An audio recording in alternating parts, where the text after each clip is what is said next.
Kasus Subang ini luar biasa, teman-teman. Dan ini bukan kasus biasa. Karena kalau kasus yang sudah ada turun obstruction of justice, ini bukan kasus sembarangan. Bisa saja si orang-orang obstruction of justice ini sudah menjadi bagian dari perencanaan. Ini luar biasa, teman-teman. Karena kalau tidak ada obstruction of justice dalam kasus Subang ini, pasti ini akan cepat terungkap, lalu TKP pun tidak akan rusak, tidak akan berubah. Ini kan TKP dinyatakan sudah berubah, berarti otomatis ada yang merubah. Nah, orang-orang yang merubah tersebut yang harus diusut tuntas. Apa motifnya? Lalu adakah yang menyuruh? Lalu siapa yang menyuruhnya? Lalu adakah yang membayar? Lalu siapa yang membayarnya? Lalu apa motivasi mereka sehingga menghalang-halangi penyidikan dan penyelidikan kasus ini?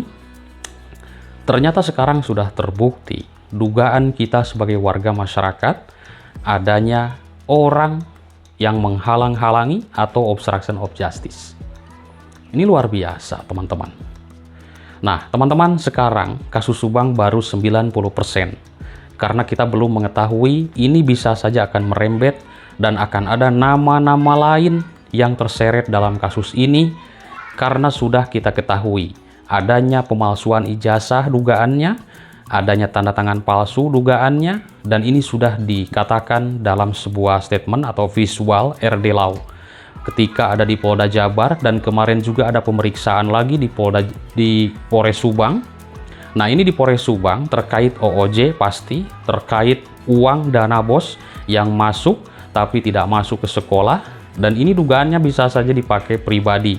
Lalu bisa saja uang ini akan ada keluar.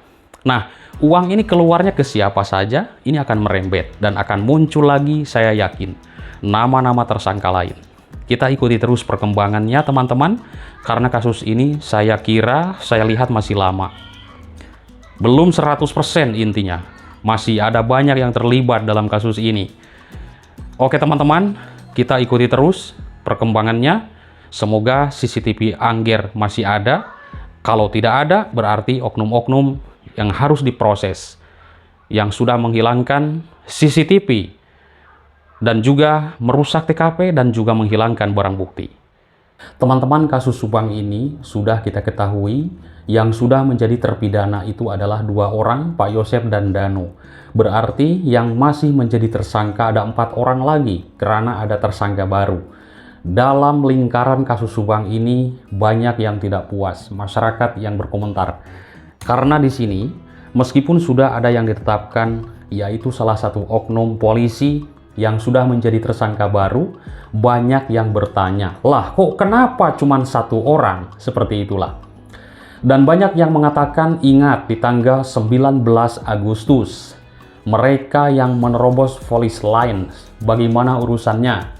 Yang memindahkan mobil Yaris barang bukti yang ada di tempat kejadian perkara, yang mengambil kucing katanya. Ini kan rincian-rincian yang mereka lakukan di tempat kejadian perkara, masyarakat tidak tahu apa rinciannya yang dilakukan oleh mereka ini. Yang sudah menjadi fakta persidangan hanyalah mengambil kucing. Tapi kan tidak tahu. Karena pembuktian sudah menjadi fakta persidangan. Apa itu? Ketika tim Inapis dari Polda Jabar sudah mengatakan, menjelaskan di fakta persidangan, ketika masuk dan turun ke tempat kejadian perkara kasus pembunuhan ini sudah berubah. Ketika menyandingkan atau mencocokkan foto di awal dan foto yang diambil oleh Polda Jabar itu sudah berbeda. Artinya TKP benar sudah tidak ada dugaan lagi dirusak oleh oknum-oknum yang tidak bertanggung jawab. Apa motivasi mereka? Saya menganalisis, ingat ini cuman analisis, asumsi saya pribadi. Dan bagaimana teman-teman nanti berasumsi, menganalisis, atau dengan keyakinannya. Keyakinan saya, yang pertama, kalau di sini ada obstruction of justice, dan memang sudah jelas ada, dan sudah ada tersangkanya, Tentunya ada yang menyuruh untuk mengocak-acak TKP, mengobrak-ngabrik TKP, menghilangkan CCTV. Intinya jejak harus kacau dalam kasus ini. Tentu ada yang menyuruh. Lalu siapa yang menyuruhnya? Ini kan akan merembet. Lalu apa motifnya yang menyuruh tersebut? Sedangkan di sini yang kita lihat, ini orang penting loh teman-teman. Bayangkan, ini sudah mencoreng citra polisi, citra kepolisian. Ini oknum teman-teman seperti ini. Dan sekarang sudah menjadi tersangka. Kita sudah mendengar kabar dari Kabid Humas Polda Jabar di berbagai pemberitaan media massa. Nah, ini tentunya sudah mencoreng. Lalu yang kedua, ini analisis saya. Bisa saja orang tersebut atau OOJ tersebut dengan inisiatif sendiri untuk mengacak-acak tempat kejadian perkara atau juga menghilangkan harddisk, menghilangkan barang bukti, intinya demi melindungi seseorang yang sudah dekat dengan dia, ataupun apakah sudah dibayar. Lalu nanti akan ditanyakan siapa yang membayarnya. Si A pakai uang apa? Oh, dana BOS misalkan, kan seperti itu ya. Dana bantuan operasional sekolah. Merembet terus terang. Banyak sekali di sini masyarakat yang mengatakan bahwa ini tidak main-main. Akan banyak nama-nama yang terseret dalam kasus ini ketika si oknum ini berbicara dalam sebuah pemeriksaan di penyidik. Teman-teman tentunya, saya yakin akan banyak nama-nama yang terseret dalam kasus ini. Oh, tidak ada kejahatan yang sempurna. Dan ternyata yang saya dengar, ke-6 tersangka ini, memang ini sudah disinggung-singgung oleh Danu, yaitu si Banpol ini disuruh oleh sosok T menurut Banpol. Danu sudah menyebutkan juga dulu. Oh, ternyata di tanggal 18 bak sudah dikuras. Belum diidentifikasi menurut keterangan di fakta sidang Inapis Polres Subang. Di tanggal 19 dilanjutkan kembali sore dan juga pagi. Ini gerombolan yang menerobos polis lain. Katanya sudah mengetahui ada undang-undangnya tidak boleh untuk menerobos polis lain. Kadang heran gua benar-benar ini ya. Benar-benar heran teman-teman. Jadi orang itu mengetahui tapi kok dilanggar gitu loh. Lama ini kok aneh gitu ya. Oke teman-teman, baru-baru ini kasus Subang kembali memasuki babak baru berarti. Babak lama sudah berakhir, ya kan? Ada lagi babak baru sekarang, tapi ini masih berkaitan. Nah, babak baru ini yaitu setelah persidangan terpidana Yosef Hidayah, akhirnya Polda Jabar menetapkan tersangka baru. Menariknya, tersangka baru tersebut dalam kasus pembunuhan Ibu Tuti dan Amalia di Subang, Jawa Barat adalah salah satu oknum polisi. Bayangkan, sudah mencoreng citra kepolisian. Ini tentunya harusnya PTDH, teman-teman. Ya kan? Karena di sini banyak sekali masyarakat nih. Ini jutaan orang, tidak main-main. Ini jadi perhatian masyarakat, penilaian masyarakat. Ini harusnya PTDH, kan seperti itu, ya kan? Dan juga banyak yang bertanya, lah kok cuma satu orang, seperti itu. Oke teman-teman, nah ini menarik kasus Subang ini ya. Oke, bahkan sosok dan juga perannya sempat disinggung salah satu tersangka. Siapa? Danu. Sudah menyinggung sosok tersebut yang sudah menjadi tersangka sekarang, yang sudah dikatakan Polda Jabar, yaitu inisial T. Saya tidak tahu inisial T tersebut. Mungkin teman-teman sudah mengetahui ya. Ya, saya pun takut salah menyebutkan nama. Intinya inisial T. Artinya tersangka baru ini merupakan tersangka ke-6, teman-teman. Di dalam kasus perampasan nyawa Ibu Tuti dan Amalia yang terjadi pada 18 Agustus 2021 lalu.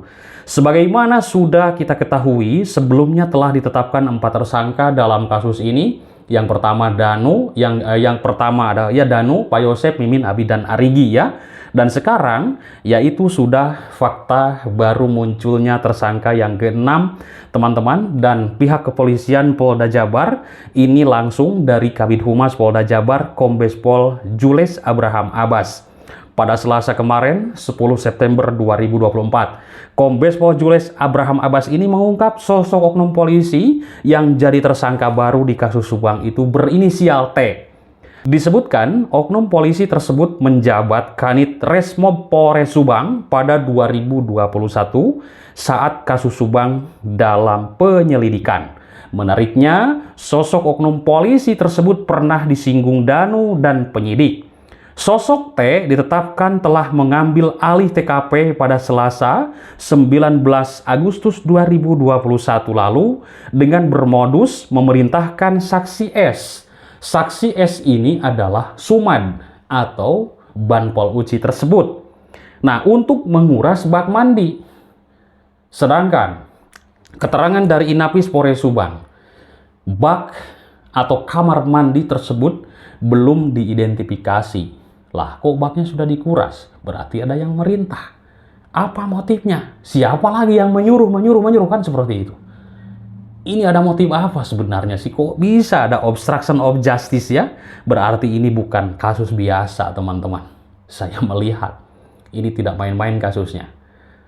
Kalau misalkan kasus itu ada OOJ-nya, sedangkan OOJ tersebut bukan orang bodoh. Orang-orang pintar yang sudah mengetahui situasi, mengetahui sidik jari kali kan, mengetahui barang bukti, lalu mengkondisikan bagaimana membuat sebuah skenario. Ini tidak main-main. OOJ inilah atau orang-orang yang menghalang-halangi tentang sebuah pengungkapan keadilan. Bayangkan, dia dapat mempermainkan semua orang. Ini penyidik datang, tim identifikasi datang ke TKP. Lah, TKP-nya sudah dirusak oleh orang yang paham. Kalau orang yang tidak paham, tidak mungkin lama kasus seperti ini. Oh, ternyata sekarang terbukti ya, dugaan masyarakat, dugaan kita semuanya dari dulu bahwa di sini ada yang bermain. Siapa yang menyuruhnya? Ah, teman-teman, ini tentunya ada motif. Sudah ada niat, intinya seperti itu. Nah, cerita waktu menguras bak mandi itu sudah saya tidak beritakan lagi karena teman-teman sudah memahami. Intinya sekarang sudah ada tersangkanya, yaitu sosok T, seorang oknum polisi yang sudah menjadi tersangka. Rusak teman-teman citra kepolisian, teman-teman. Ini harusnya PTDH seperti itu. Oke teman-teman, mungkin itu saja yang bisa saya sampaikan. Nanti kita lanjutkan kembali ya. Pembahasannya masih banyak yang harus kita bahas. Viralkan kasus ini sampai tuntas 100%. Bye-bye.